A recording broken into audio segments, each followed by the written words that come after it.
आप सभी का पाथफाइंडर्स ब्रेन एकेडमी में स्वागत है। आपको पता है कि मिडिल ईस्ट की सिचुएशन इस समय काफी ज्यादा टेंस और वॉलेटाइल है। No one knows where Middle East is heading towards. कल ही ईरान ने 100 बैलिस्टिक मिसाइल्स, इनफैक्ट 100 से ज्यादा बैलिस्टिक मिसाइल्स इजराइल के ऊपर छोड़ा था और अब प्रोबेबली इजरायली डिफेंस फोर्स जो है वो रिटेलिएट करेगी। अमेरिका ने भी कहा है कि वो भी रिटेलिएट करेगी। अब ये रिटेलिएशन कितना बड़ा होगा और ईरान उसके अगेंस्ट अपना खुद का रिटेलिएशन कैसे करता है, दैट तो time will only see. But दो और बड़ी डेवलपमेंट मिडिल ईस्ट से आ रही है कि पहला कि इजराइल में एक टेररिस्ट अटैक हुआ है और दूसरा रशिया का क्या इस पर्टिकुलर इशू के ऊपर ओपिनियन है। क्या रशिया ईरान को इनडायरेक्टली या डायरेक्टली सपोर्ट कर रहा है बिहाइंड द चैनल? बिकॉज आपको पता है कि रशिया के जो प्राइम मिनिस्टर हैं वो ईरान में हैं। जब ईरान ये अटैक को करने जा रहा था उसके पहले, तो क्या रशिया ने ईरान को एक स्ट्रैटेजिक सपोर्ट प्रोवाइड किया जिसकी वजह से ईरान ने इतना बड़ा एस्केलेशन किया है? तो ये दो चीजों को आज के इस पर्टिकुलर सेशन में हम लोग डिस्कस करने जा रहे हैं। बट ये पहला बड़ा डेवलपमेंट कि इजराइल के तेल अवीव के बगल के एक इलाके में एक टेररिस्ट अटैक हुआ जहां पे 6 लोग अभी तक एज पर द रिपोर्ट मारे जा चुके हैं और बहुत सारे ऐसे लोग हैं जो अभी भी इंजर्ड हैं। तो ये अगेन आप देख सकते हैं ब्रेकिंग न्यूज अभी का बनते हुए। आगे बढ़ने के पहले फ्रेंड्स एक इंपॉर्टेंट इंफॉर्मेशन कि अकेडमी आईएएस का चौथा ऑफलाइन ब्रांच पटना में स्टार्ट हो चुका है, जो हमारे बैचेस 27 सितंबर को न्यू दिल्ली में अगेन इंग्लिश मीडियम के बैचेस चल रहे हैं। मुखर्जी नगर में हमारे इन डेट्स को हिंदी मीडियम के बैचेस स्टार्ट हो रहे हैं। प्रयागराज में हमारे हिंदी और इंग्लिश दोनों मीडियम के बैचेस इन स्पेसिफिक डेट्स को ऑफलाइन मीडियम में स्टार्ट होंगे। आपको पता है कि अनअकैडमी आईएएस जो है वो जीएस कोर्स के अलावा full length test series, CSAT, ऐसे writing course, comprehensive current affairs और ऑप्शनल जैसे कोर्सेज को भी प्रोवाइड करती है। इन सारे इंफॉर्मेशन के लिए आपको करना क्या है, हमारे अनअकैडमी आईएएस की ऑफलाइन ब्रांचेस पे विजिट करना है या नहीं तो हमारे ऐप को डाउनलोड करना है जहां पे आपको ये सारे इंफॉर्मेशन प्रोवाइड किए जाएंगे। तो ये दो वीडियो अभी तक पब्लिक में आया है, किस तरीके से टेररिस्ट शूटिंग हुआ, आप इसको देख सकते हैं।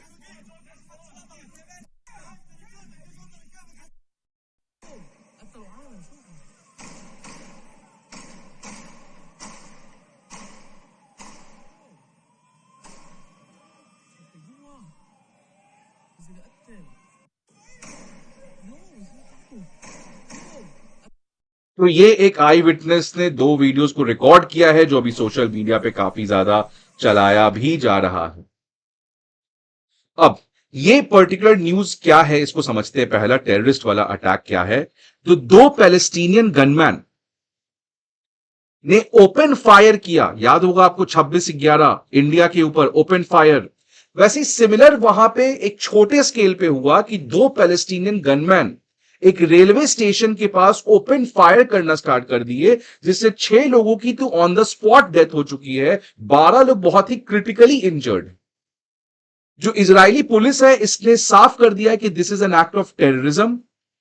एक गनमैन ऑन द सीन मारा जा चुका है और दूसरा अभी सीवियरली इंजर्ड है, रिपोर्टेडली वो भी, उसकी भी अब डेथ हो चुकी है।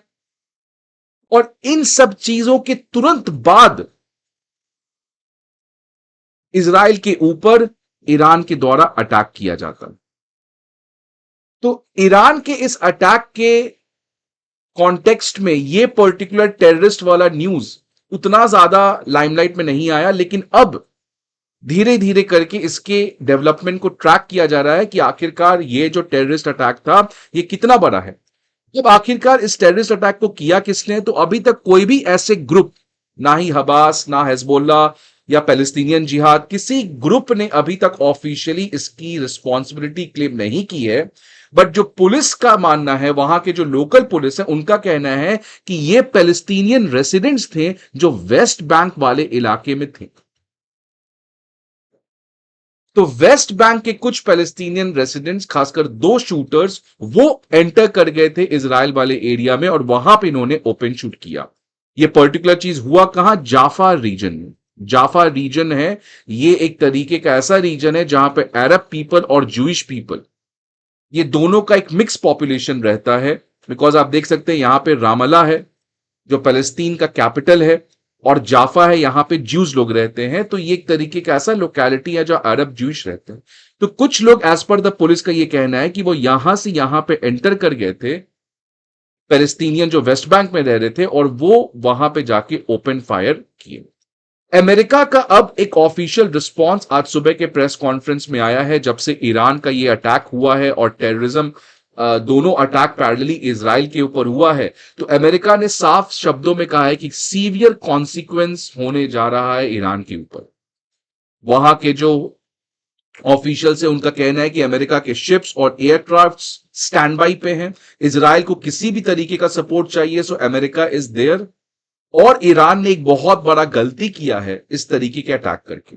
इनफैक्ट इजराइल का तो आपको ऑलरेडी पता है, इजराइल तो हमेशा से फॉरवर्ड डिफेंस में भरोसा रखता है, प्रीएम्प्टिवली अपने टारगेट्स को खत्म करता है। और इजराइल जो है उसने साफ शब्दों में कहा है कि वो रिटेलिएट करने जा रहा है। आपको ये बात मैंने पहले भी बताया है कि क्या यही ट्रैप जिसमें ईरान फंस चुका है, जो इजराइल और अमेरिका ने फेंका था। बिकॉज मैंने कल के वीडियो में बात किया था कि ईरान जो है वो न्यूक्लियर वेपन और न्यूक्लियर टेक्नोलॉजी की तरफ काफी एग्रेसिवली बढ़ रहा है, और वो काफी क्लोज है न्यूक्लियर वेपन को एक्वायर करने के। और ये अमेरिका इजराइल को बिल्कुल पसंद नहीं था, और अमेरिका इजराइल को एक मौका चाहिए था कि ईरान प्रोवोक करे, और जब ईरान प्रोवोक करे तो इनको एक बहाना मिले सो दैट ये ग्राउंड इन्वेजन करें, आयतुल्लाह को पावर से हटाएं और न्यूक्लियर फैसिलिटीज को डिसमेंटल करें। तो अभी आने वाले देखने में समय बताएगा कि क्या ये ट्रैप था कि नहीं था। लेकिन एक बात श्योर है कि अब इजराइल जो है वो रिटेलिएट करेगा। अब देखना रहेगा कि ईरान जो है अपना काउंटर रिटेलिएशन कैसे करता है। जो भारत का स्टैंड है अभी तक, प्राइम मिनिस्टर मोदी ने ये सब चीजें जब चल रही थी, जब आपको ग्राउंड इन्वेजन हिजबुल्लाह का स्टार्ट किया था इजरायली डिफेंस फोर्स ने, तो प्राइम मिनिस्टर मोदी ने इनफैक्ट बेंजामिन नेतन्याहू से बात किया है, और उन्होंने दो चीजों के ऊपर बहुत ज्यादा फोकस किया है। पहला, उन्होंने साफ शब्दों में कहा है कि टेररिज्म की कोई जगह नहीं है।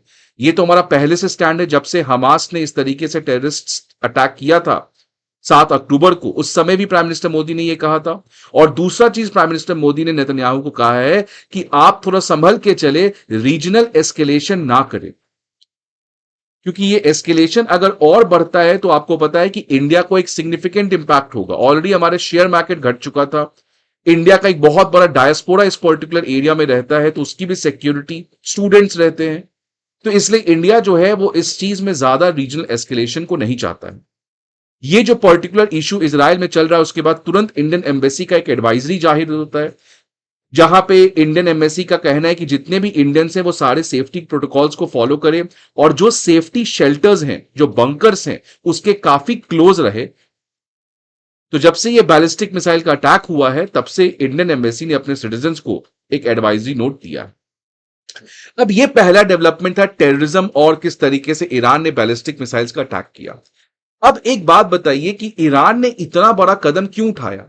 आपको पता है पिछले कई महीनों से ईरान के ऊपर इजराइल कांस्टेंट अटैक किया है। इस्माइल हानिया को ईरान के अंदर मारा, ईरान के न्यूक्लियर साइंटिस्ट को मारा, हमास को खत्म किया, हिजबुल्लाह के चीफ को मारा। तो बैक टू बैक इतना अटैक था, लेकिन अचानक इस ईरान में कहां से इतना एक्साइटमेंट आ गया कि वो इजराइल के ऊपर इतना बड़ा बैलिस्टिक मिसाइल का अटैक किया। तो बहुत ज्यादा इसमें जो प्रेडिक्शन लगाया जा रहा है कि रशिया का एक बहुत बड़ा सपोर्ट था ईरान को, क्योंकि ये अटैक के जस्ट पहले रशिया के प्राइम मिनिस्टर ईरान गए थे, वो भी पहली बार। आप समझिए टाइमिंग, क्रोनोलॉजी जिसको कहते हैं, क्रोनोलॉजी समझिए कि रशिया के प्राइम मिनिस्टर ईरान पहुंचते हैं पहली बार एक दिन पहले, और उसके जस्ट बाद आपको ईरान जो है वो इस तरीके के बैलिस्टिक मिसाइल अटैक करता है। अगर आपको इसको और समझना है तो आप इस चीज को समझिए। पुतिन जो है वो शी जिनपिंग से मिले, कब मिले? Just before the Russia Ukraine war.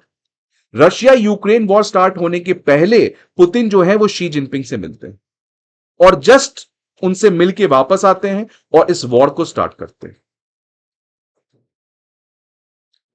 तीसरा चीज और समझिए आप, ईरान ने रशिया यूक्रेन वॉर में सोर्सेस के हिसाब से बहुत सारे बैलिस्टिक मिसाइल्स रशिया को प्रोवाइड किया।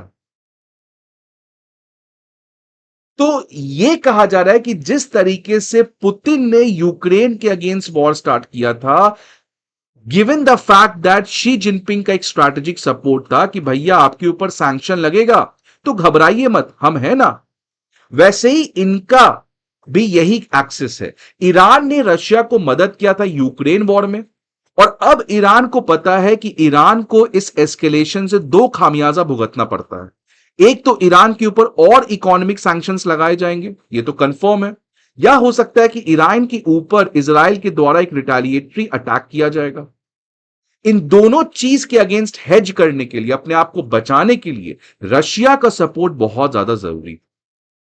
तो ईरान का आपको ऑलरेडी पता है कि रीसेंट टाइम्स में चाइना के साथ दोस्ती बढ़ा है, रशिया के साथ तो ऑलरेडी बहुत क्लोज दोस्ती है। ईरान जो है वो एससीओ का मेंबर है, राइट, ब्रिक्स का। तो ईरान जो है वो धीरे धीरे करके इस एक्सिस की तरफ बढ़ा है।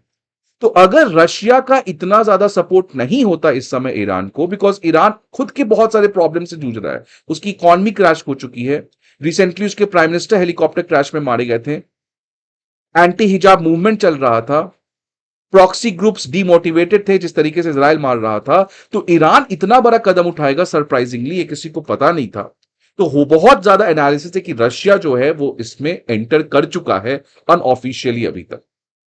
सो आने वाले टाइम में किस तरीके से रशिया ईरान के साथ खड़ा होता है वो बहुत इंटरेस्टिंग होगा देखने के लिए। बट एक बात श्योर है कि मिडिल ईस्ट अब एक बहुत बड़े इंस्टेबिलिटी की तरफ बढ़ रही है।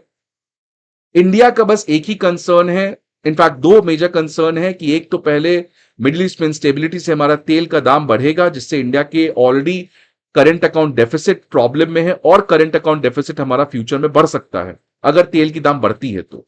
और इंडिया का जो एक रोबुस्ट माइग्रेंट डायस्पोरा है जो वहां पे रहता है, उसको भी दिक्कतें आ सकती है, बिकॉज आपको पता है कि लेबनान में 3,000 इंडियंस हैं, लेबनान में अकेले, बाकी पूरे मिडिल ईस्ट में कितने लाख इंडियंस हैं। So that is why this has to come. Now, where the buck is going to stop, the time will only say. We should pray that stability should come in the Middle East, and countries should show maturity in order to avoid further escalation. अगर आपको video अच्छा लगे तो please like करिएगा। See you again in the next video. Till then, goodbye, take care and best wishes.